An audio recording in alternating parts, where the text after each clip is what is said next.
nobody countries have in publicly Russia come to the support of who the is Kremlin, willing right? to You've lay had the down Islamic their Republic, life for Vladimir Putin, a pretty broad statement. because Turkey's explicitly said that they will everyone support knows Putin, that but he that's and his because Putin was very regime is supportive of rotten Erdogan in the from election the in core. Turkey a month ago. So it shows you how Okay. you Look scratch at back, John. This I'll is scratch not. back. No, I I've love you, always been an John. China and optimist India, I'm the two sorry. main I love countries you. that I about am I'm gonna just watching Ukraine. retweet as the heck a out of you, but geopolitical person to see how they I'm gonna be respond. I think the honest. Chinese are going to be pretty shocked about as much as we all are I need about what's happening. facts. I need And I'm facts, going to not be very feelings. curious to No, I'm just see kidding. if they do release a public statement, how it's going to be In the phrased. bunker. Because at the end of the day, President Xi is a pragmatist. He's Putin going is to hiding want in the a bunker Russia of that his is on the residence side in of the Valdai. Chinese, but equally, he's got quite a good relationship with Putin personally. And when it comes to autocracies, the personal relations of the leaders are as important as the state as a whole. So I recommend everybody to keep in mind those main Piotr, actors. two questions. Piotr, Go two for it. questions on movements around Taiwan. I've got two questions for you. First, there hasn't been anything coming out of the CC China regarding the movements in Russia, unless I missed something, Piotr. If you've got something there, also, this is. Let me know if you agree, Piotr. This is good news for Taiwan. because China just witnessed the collapse of the Russian government due to their that's a war in collapse of Ukraine. the Russian government. That's So Mario, actually, on the China thing, potential... if I may, just on the China thing, because I think this is an important conversation. We are starting to see the first indication of Chinese media and how they're portraying this. Again, this is some of them is from state media. We're not getting anything specifically, but they're basically comparing this to kind of historical examples where the Chinese, back then in the Qing Dynasty was unable to maintain control, and some of them are actually becoming critical, and Chinese state media critical of Putin, blaming Putin basically for neglecting Wagner and causing the situation. So we're starting to see the initial, at least from Chinese state media, criticization of Putin, but nothing yet officially from the Chinese government. So we're seeing what I've seen, and that's based on various statements. We saw that Kazakhstan, Belarus to a lesser extent, but Turkey, Kazakhstan, and now we saw that in China to an extent. So I just shared a tweet in the next, Mario, from the Wall Street Journal, which came out about an hour ago, stating that it's getting quite surprisingly low coverage. So you've got the main state media paper called the Global Times. They've hardly mentioned it, not a dicky bird. The South Chinese Morning Post, which is a more of a Taiwan focused, a slightly freer paper, has mentioned it a little bit, but no, China remaining quite quiet are on happening this, too, and just I in think case. it's I don't because want to they miss like a really the good US and other monitoring the situation. They don't want to make any too quick knee-jerk statements and get it wrong. If the Chinese say something too soon, that could either play into the hands of Prigozhin or gave too much confidence to the Russian government when they need to be focusing on it. I don't think the Chinese would support Prigozhin, but equally, I think this will severely, I think, dent the long-standing relationship between Russia and China, because Russia has been the steadfast secondary partner in China's desire to usurp the Western-led political order. So quite quiet on that. Modi's just come back from the US. I don't think Modi's going to get involved, to be honest with you. So, but what I am interested in is the Middle Eastern states, right? The Gulf states, pretty quiet. African states, pretty quiet. Uganda said they'd come out and send their forces if the Russians need them, which is quite bizarre. So, yeah, no, that's not really bizarre. I mean, they've been close allies with Russia, and they train in Russia. The Ugandan military has a detachment of forces in St. Petersburg that's training there. I know, but what I mean is from a logistics standpoint, you know what I mean? To get Ugandan forces all the way up into southern Russia is not exactly an easy. Well, like I said, they have a detachment of forces in St. Petersburg, so they would deploy those guys first. Interesting. Yeah, Mary, did you have a quick question for me as well? Yeah, not a question. Get involved. I've got Don't get involved. A piece of information. Just let me verify quickly. Well, Mario, while you verify, I think we're starting to see Western governments through the embassies in Russia. So the French foreign ministry just advised all its French citizens not to go to Moscow. Obviously, with the current situation, they're highlighting the current tensions. So we're starting to see a lot of Western governments advise against any travel or to stay in place if you're already currently in Russia. Also, Russian channels are reporting that Ukrainian units have crossed the Dnipro River. Correct. And fights are ongoing, neither destroyed Antonivsky Bridge. The enemy has already transferred 3 tanks with the help of a ferry. Repeat, the Ukrainian forces will make a public announcement have crossed the Dnipro River. And that's in Kherson. So that's remember when they blew up the dam? And more reports. Okay, we got some good news. Some good news. There's sporadic reports. I'm trying to get the source.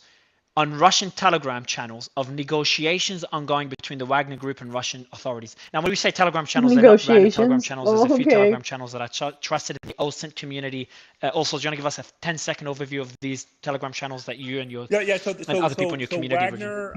Russia has a plethora of Telegram channels that cover everything from Russia to Ukraine.